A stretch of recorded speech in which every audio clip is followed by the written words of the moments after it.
Next up, we've got Doug, Lindsay and Ben, and they're going to be talking about their collaboration work with Bomgar.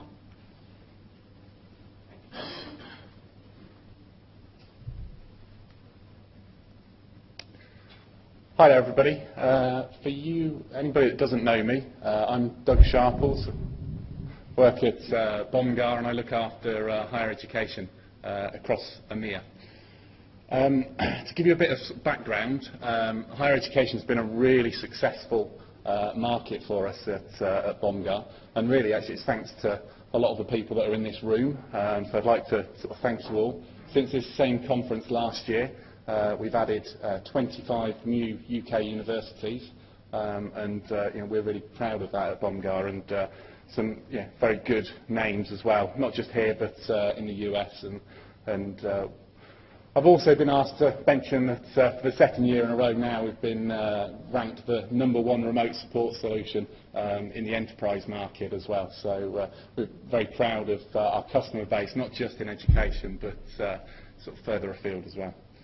So today we're going to talk a little bit about our sort of chat-based support, and I'm going to invite Ben and Lindsay from Cardiff University up shortly to talk about how they use Bomgar to provide chat support in their Ask a Librarian functionality.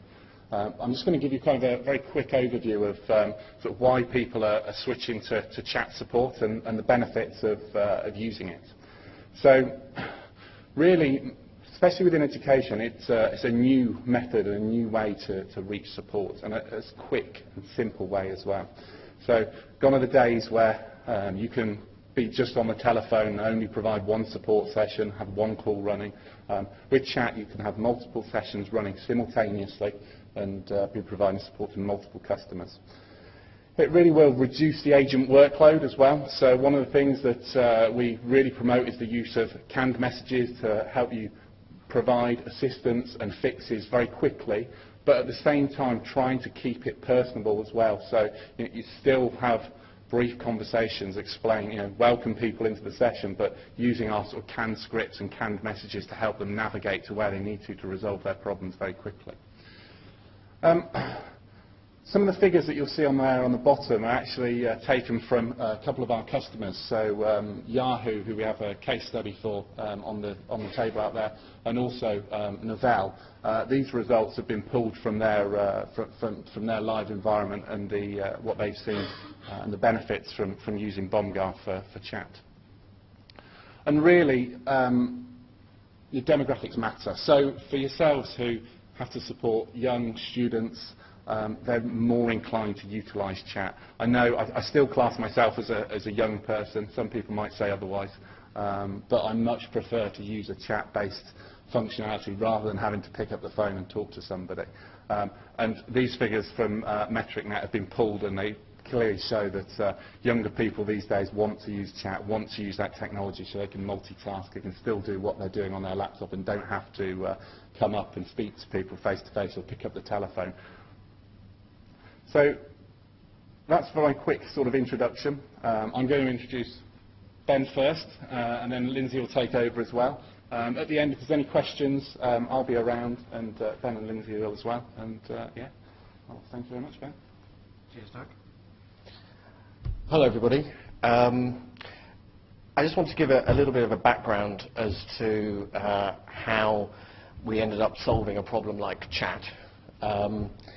Cardiff University operates a sort of primarily Novell-based environment with only the ability to sort of remote control imaged machines that are Windows-based and within our network. And when I first started working there about 7 years ago, I spent an infinite amount of time on the phone to people like our Vice-Chancellor trying to fix their problems with the typical, can you tell me what you can see on your screen? No, not that button. No, you saw a message? What was the message? Oh, no, you already clicked on OK. And, quietly tearing my hair out and sort of saying, please, can we have anything that's better than what we've got? And it was, it was one of those things that as soon as we started talking about anything that was involved with off-campus work, IT security, chimed in saying, no, can't do that. They turned around and said that governance would say that is completely unacceptable, and there was just a progression of barriers put up. So that's pretty much where we were. On-campus remote management only for Windows machines, and the library service had a library chat facility called Ask a Librarian. This was something that the libraries actually sort of went off and did on their own, because they realised that there was this avenue that people needed to be able to, get information quickly. However, the actual chat facility itself was very limited in what it could do, and it was just limited to chat. So that's a summary of how the chat facility and the IT support were working. So chat was very much customer driven. It was sort of rotated with staff on a kind of very ad hoc basis. They couldn't provide IT support. And when I say they couldn't, it was a case of they didn't want to either. It was not all the library staff were interested in was actually providing access to the information that students were after. So things like, how do I gain access to this e-journal? How do I gain access to my sort of print accounts, those sorts of things where they need to charge up and have money so they can do their necessary things. Library staff didn't really know exactly how else they could be helping the students when they were in this chat facility, and quite often if it got too complicated the calls would then be transferred via a very long and winded process to IT support that were just purely phone based, and not necessarily able to help them in a remote management situation. So we realised that there wasn't much scalability in this. The legacy service was run on a server in Europe. It wasn't that cost effective. It wasn't extendable to anything else. It was limited to chat only, and there was no real connection with any of the customers that were actually coming through. So it was decided that they actually wanted to be able to have something where the library staff could actually show their screen to the customer and say, this is what you need to do. Because it didn't matter how many frequently asked questions they were sent to, how many videos showing this is what you go and click on. It was the fact that the person at the other end of the line wanted an instant show me now. But they also wanted something that could actually replicate the current chat service that was available. So at the moment, the library staff offer chat between 9 and 5. Chats are accepted by anybody. It's basically, they come from staff and students, but the other main area are members of the public. Because our libraries are open and our websites are publicly accessible, that's where the chat facility is actually initiated from. So anybody can actually come in and say, I need this journal, I need this article, I need help with referencing, can I get a book from here, can I send a book back to there? And it will come from all of those areas. So it's a very wide demographic that we're dealing with.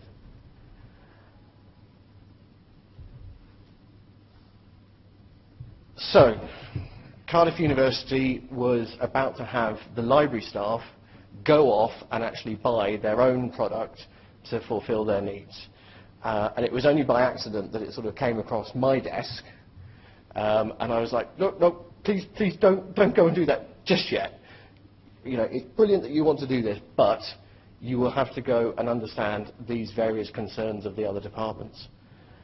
So with that on board, Lindsay sort of came to me and said, right, okay, well, this is what the libraries need. And I was like, fine, okay, let's have a look at what the IT department would also need. So we spent a long time sort of, pinning down exactly what the needs were for both services, because they were going to be used in two completely different methods. We did the market research, and I'll be honest, it was by accident that Bomgar actually made it onto our radar. It was one of our colleagues who does an awful lot of work with Novell who said, oh yeah, no, you should have a look into this Bomgar stuff. They'll use it all the time with me.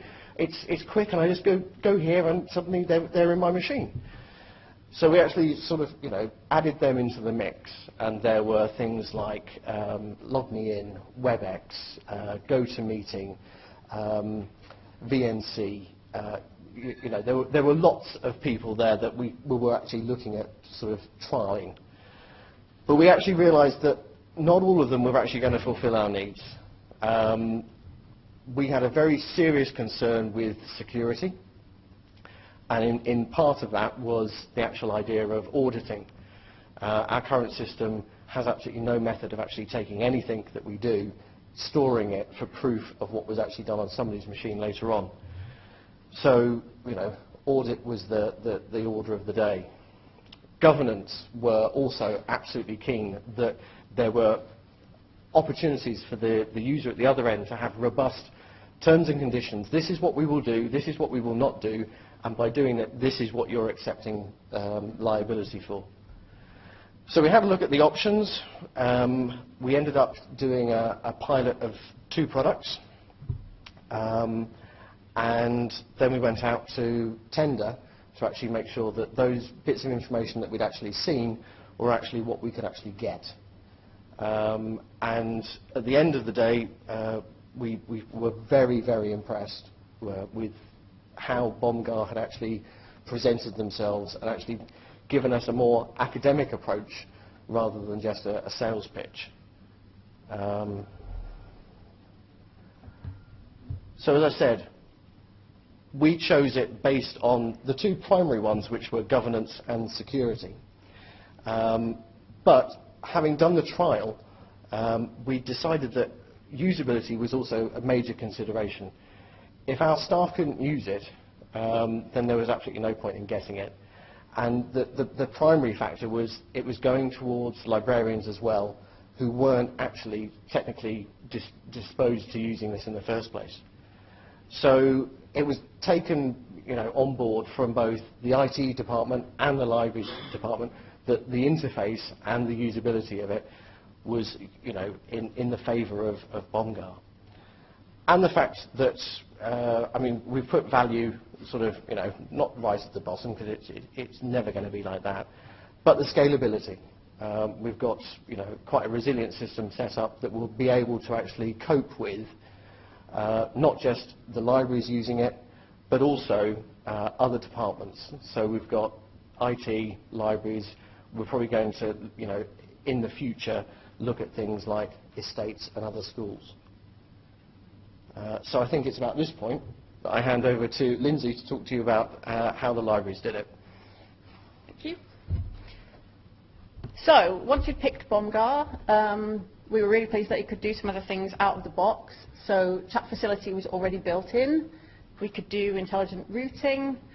One of the things that we were really keen on was that people could see the other people who were logged in, so they could pass calls to other people if they needed to, and of course that staff could let the customers see what they could see.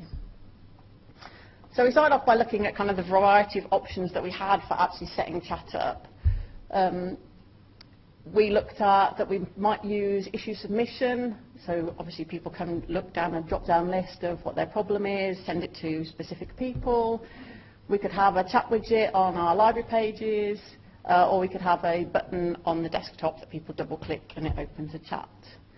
And we decided that we would go with what Bomgar called click to chat, which is a great term, directly on the page. We were very keen that there were no barriers at all to people getting assistance, that anybody could ask us anything, and that we were going to route things that came through. And we've decided to route them on free or busy time. So we'll auto assign calls to people who haven't answered a call for a while, who haven't been doing anything, and it will not send something to somebody who's just done 5 calls. This has turned out to be quite important to us because it turns out in doing some analysis of the chat as we've been using at the moment, library staff are very competitive. Gamification might be in for library staff. It was very interesting how tensions have grown up between library staff amongst that library's always answering all the questions and they always jump in first, and it's not fair because I never get to answer anything. And that library never answer anything and we're always having to jump in ahead of them. So hopefully this is going to kind of balance some of that out a bit. And we've also decided to put an Ask a Librarian button on our open access machines, which are basically all in libraries at the moment. There was some discussion about, was this going to stop people coming to the inquiry desks and asking things? The feeling was they already do this. They sit in the library, and rather than standing up and coming to speak to you, they would rather type a message in, even about something like, the door is squeaking in the library, can you get it fixed? Which is great. So that's what our page looks like at the moment. That's our kind of library homepage, and the chat's at the bottom. As you can see, no barriers to anybody asking anything they like, which is interesting at some times of the year.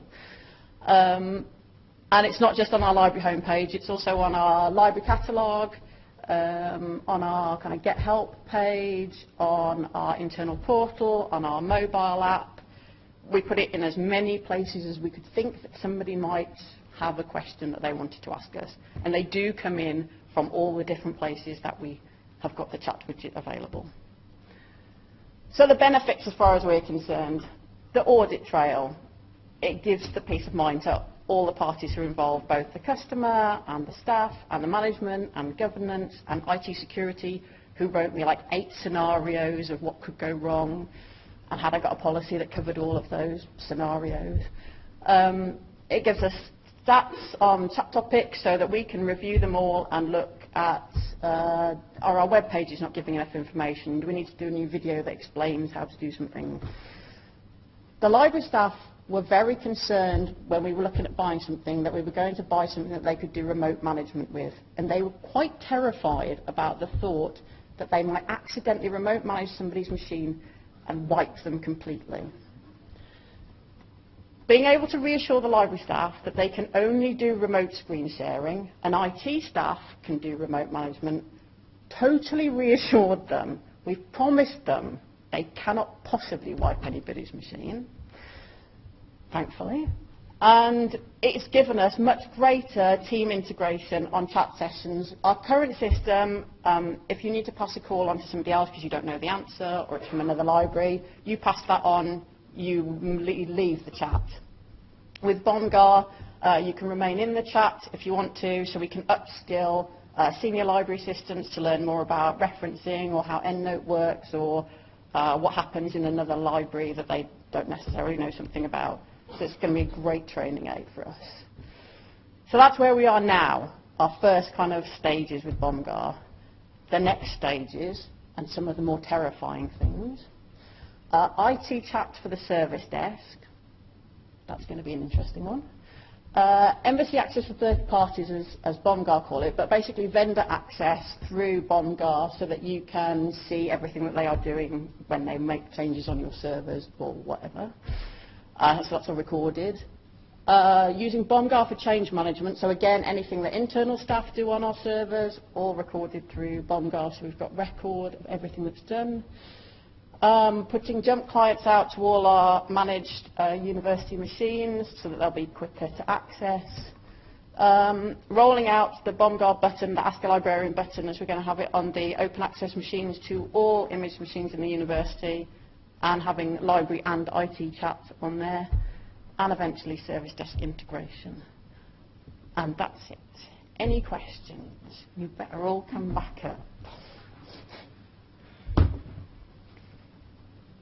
Deathly silent. Yes.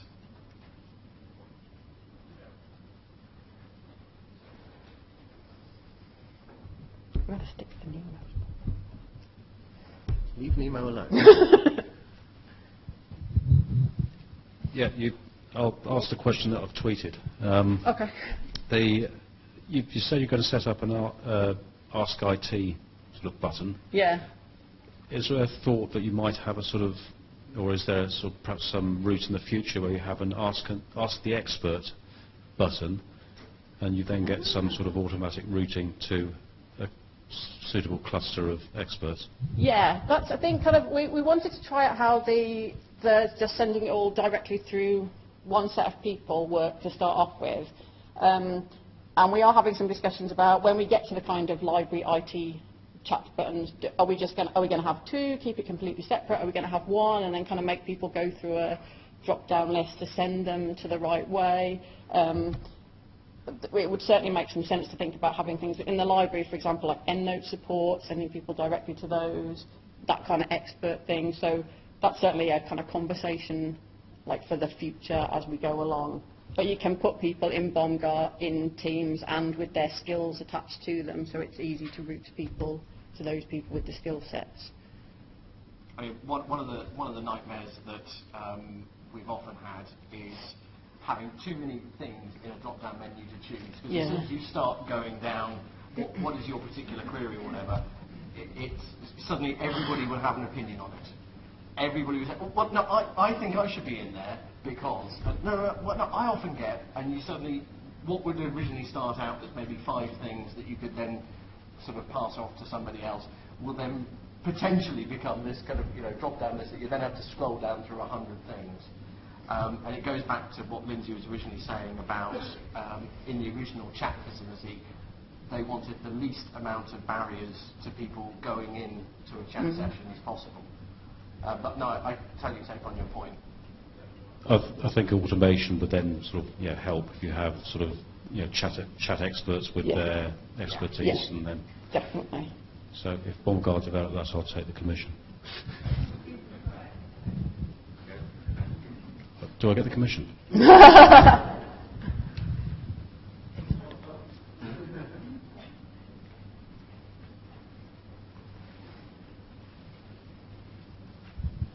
We had some quite interesting presentations about engaging with people via sort of Twitter and Facebook and sort of social media, because that's the media that students were on, and actually being able to have a conversation with them. How does that sit alongside this, where you're kind of making them use your channel? Good though it does appear to be. Well, we also do use Twitter in the libraries. So all of the libraries, of which we've got 14 in Cardiff University, has their own Twitter account as well as we have a central library Twitter account. So we use both methods. The thinking in the library is, however people want to communicate with us, that's kind of how we're going to be there to communicate with them. So chat's one avenue, Twitter's another avenue, they can still phone us, come to the desk, email, whatever. So we're just trying to make, as many options available to people as they want to do. There's one down the front. Hi. Was the decision to go with Windows-only machines a technical decision? When you say Windows-only machines? For our current service, yeah. Yeah, just from what you've put on the... well, basically, our estate are Windows machines that are imaged by the IT department with the Novell client already installed. So we buy the machines, we image them, we give them to you. We have a huge Mac estate to also manage, which is sort of, they are a law unto themselves. That's where I was going. Yeah, as is the Linux, the Ubuntu's, any different flavour you can possibly imagine. And it was painfully obvious to me when we were going through this process that we weren't supplying an equitable service to everybody. You could be on campus, you could be connected to our network, and you could be running a vanilla installation of Windows, getting your network drives by KIFs or something like that. But there would be absolutely nothing we could do to sort of remote control or remote manage your machine. And that was just a kind of failing in the way that we'd actually chosen Novell and deployed it.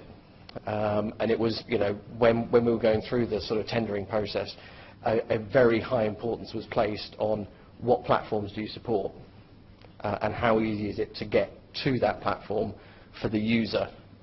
So sort of the idea of a self-dissolving exe that doesn't require privileges was, click, go, you're in. Whereas we move on to the next session.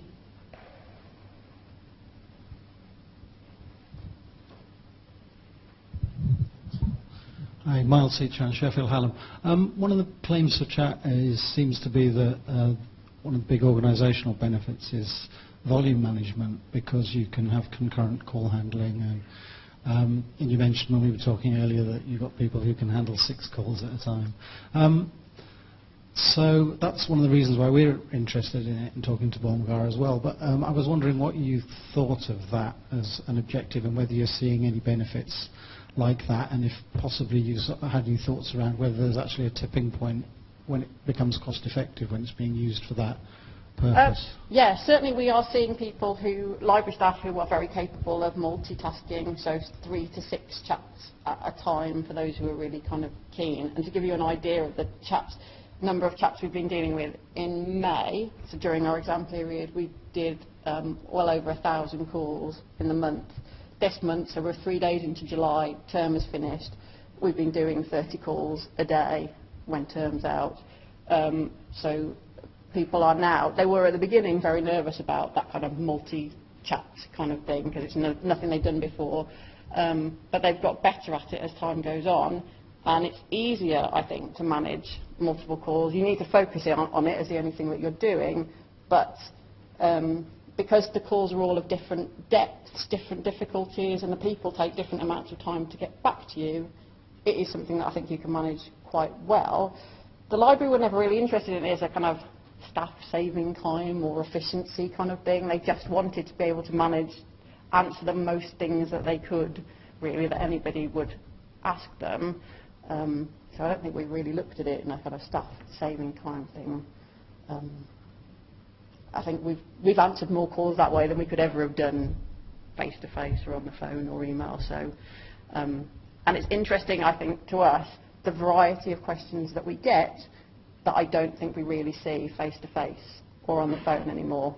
I think people ask us things that they don't want to come and ask you, which is interesting, I think. Just in sort of to tack on to that, from an IT perspective, there is going to be a very big culture change with staff actually using chat, because the service desk are purely telephone driven. They are reactive to calls that come in, and that's how they prefer to work. That's their kind of modus operandi at the moment. That is kind of, pick up the phone, and they will use Bomgar as a tool for remote management to solve a problem, rather than engaging in a chat facility that we're hoping to do. It's why it's one of the future kind of ideas. But one of the talks that we went to from Bomgar themselves actually said that there is a definite distinction between being a good telephone operator versus being a good chat operator. And they shouldn't be, you shouldn't say, well, you can answer the phones, why can't you type a message to somebody and do the same? It's a different skill set that requires different methods of working, and it's something that the library staff have sort of adapted to very well, and I don't see why the service desk won't be able to, but it's going to be a very big sort of shift, because they don't do so much of the face-to-face anyway. It is literally just all on the phone. So for the service desk staff, it's going to be softly, gently, and kind of maybe have one person who sort of does it from time to time, then have one person dedicated to it, rather than doing, right, you're going to be on the phone and you've got to be answering at least 2 chats at the same time. Splitting their brain, it's not fair and it's not right. So that was just a...